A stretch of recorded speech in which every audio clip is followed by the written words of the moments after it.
Hello there, namaste. Sham marriages, UK border force. This was back when the UK actually enforced their borders, like years and years ago. Like back when the Queen was still alive. Yeah, now they don't care. Now they really don't care. But yeah, sham marriages. 25,000 men and women work for the UK Border Agency. At home and abroad, their job is to seek out the lawbreakers and imposters who don't have a right to be here. Good. They are the UK Border Force. Tonight, the man at Heathrow who wants to see his husband. You met your partner in October 2007 in London. In 2007. How did you do that if you weren't in the country? The restaurant. Yeah, just look at the stamps. Just look at the stamps. You got to get rid of people who don't belong. There is a difference. Again, people don't seem to understand migration. There is a difference between illegal migration and legal migration. It's the illegals that don't belong. Those people who went through the proper channels to get a visa, the years they waited to get a visa, are worth remaining in the nation. Those who just decided to come illegally do not deserve to be somewhere. It's that simple. Just don't break the law. And Stoke with a secret door. Get the wall push. And we've got a hidden bedroom. And wedding bells in Glasgow are silent when a man is arrested on his big day. Imran! You're arresting me!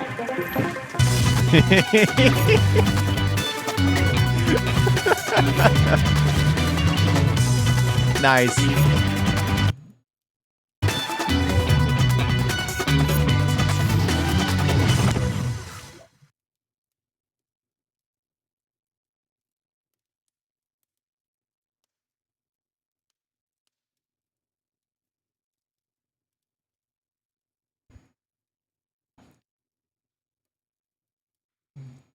Yeah, so this is going to be interesting. This is actually...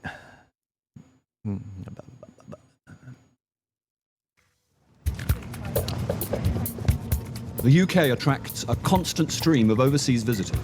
Many come looking for work and a better life. Do they come with a visa or without? It's that simple. It's that simple.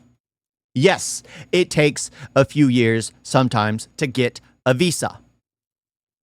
But guess what? You get a visa, you deserve to stay for as long as the visa allows. And as long as you don't break the terms of, if you don't break the law while you're on a visa. Because the second you break a law, your visa's, well, no good. Again, are they legal or illegal? Illegals, I believe, personally, because my wife, it had to be legal. My father, it had to be legal. So I am a firm believer that everyone needs to go through the judicial process, the actual governmental process to get to the nation they want to get to legally. If you don't, you deserve to never return there. It's that simple. It is that simple. Some people try to beat the system to stay in the country longer than they should. One method is to exploit the entitlements that come with marrying a British citizen. Today in Birmingham, Chief Immigration Officer Kevin Jolly and Immigration Officer Tina Ooligan are on their way to a registry office. They're about to arrest a Jamaican man on his wedding day. He's been an overstayer since 2001. How dare they? That is racist. They're targeting him because he's Jamaican. Yeah. He's not a citizen. He doesn't belong. It's that simple. He doesn't belong here. He's a foreigner. He did ask for approval for the marriage, but was informed at that time that he was not lawfully in the country. He has received a letter. In the letter, it's absolutely clear that he should return to Jamaica and obtain a correct visa, and he hasn't done it. When the man contacted the Home Office seeking permission to marry, he revealed himself as an illegal immigrant. It's been 8 years since his visa ran out. Now he lives with a British woman, her 3 children, and their 6-month-old baby. Obviously. See, yeah, that's the sad part.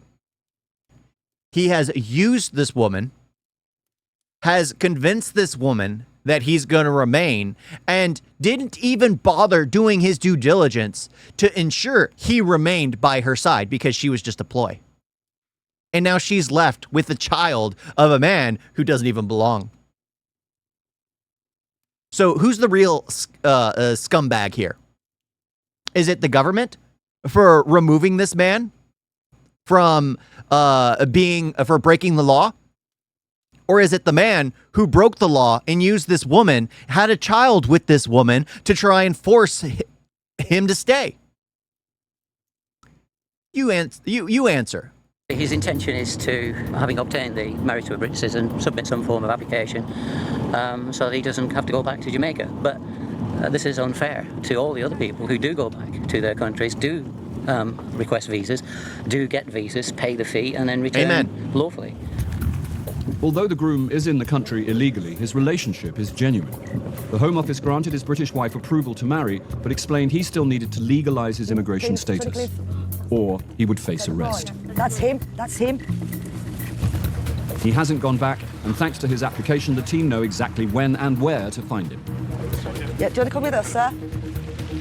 If you could just come over to the vehicle with me, please. You've received your certificate of approval for marriage, but with that certificate of approval, you was given a letter stating that it wasn't leave to remain. Do you understand? You can now be arrested under Schedule 2 of the Immigration Act, so you do not have to say anything, but it may harm your defence if you do not mention when questioned something which you later rely on in court. Anything you do say may be given in evidence. If you come with us now, we'll explain everything, OK? I understand it's your wedding day, but we need to have a chat. So if you get in the... I'm not going to lie. I'm glad I have subtitles. There are some of those accents that you can just understand naturally, and then some that are just like, I'm having tough time hearing. I wonder if it's because the mic is on the camera, and because her back is turned to the camera, we're getting more of a muffled, you know, it's not as crisp.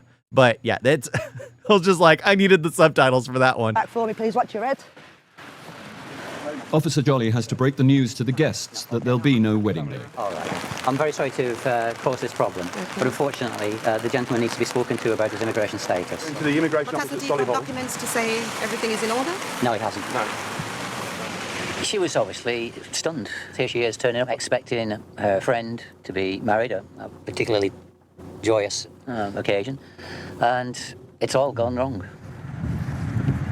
You were sent a letter saying that because you was being granted a certificate doesn't automatically give you leave to remain in the UK. Why are you taking me? No, I don't understand Because that. you're now under arrest under Schedule 2, which means that you could be removed from the UK. They're written to me saying that they received my application. The certificate of marriage, that's all. Yes.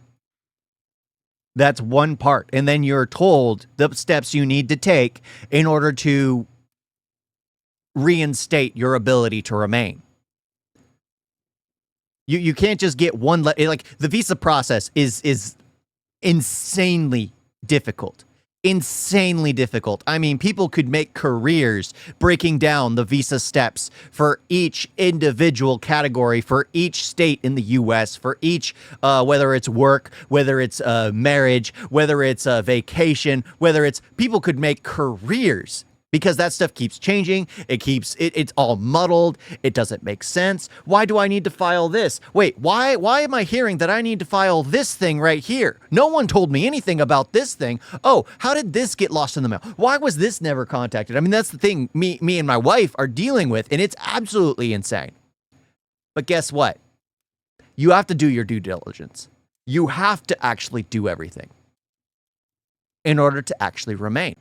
In order to actually do things correctly. You have to do it.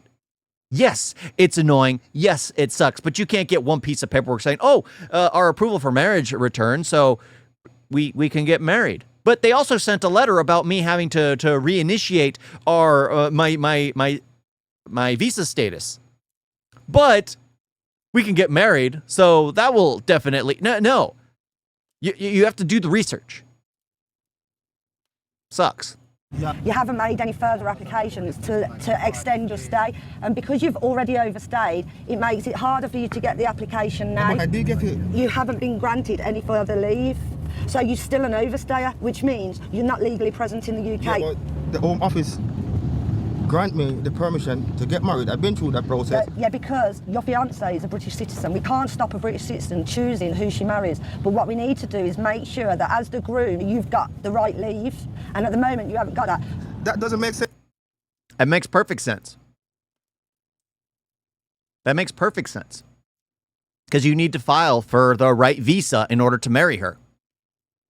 If you were on a work visa at the time, sure, it'd still probably fall under a good category because you were still allowed to be there. But you're no longer allowed to be there.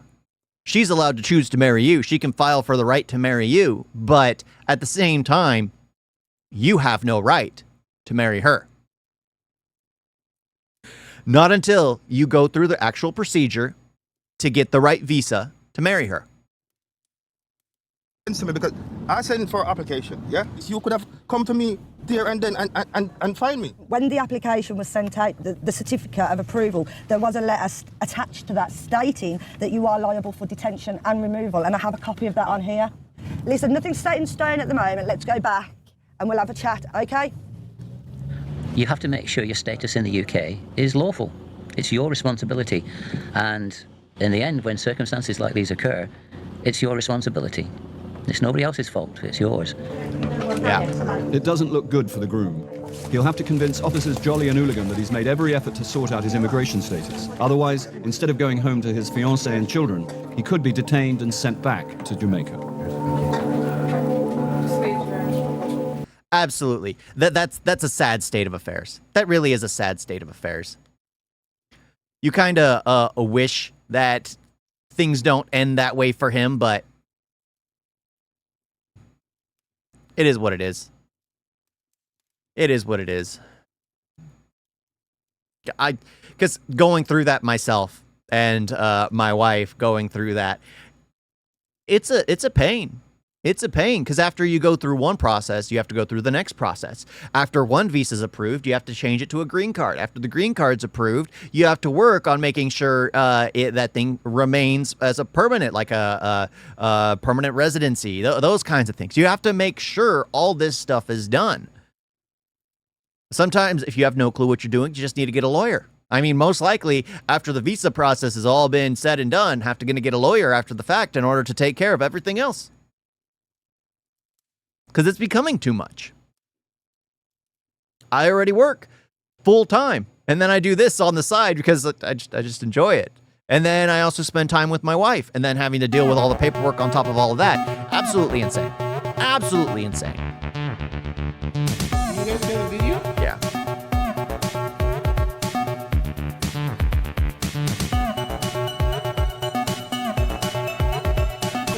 It's so bad. Don't forget to like and subscribe. Wait on that.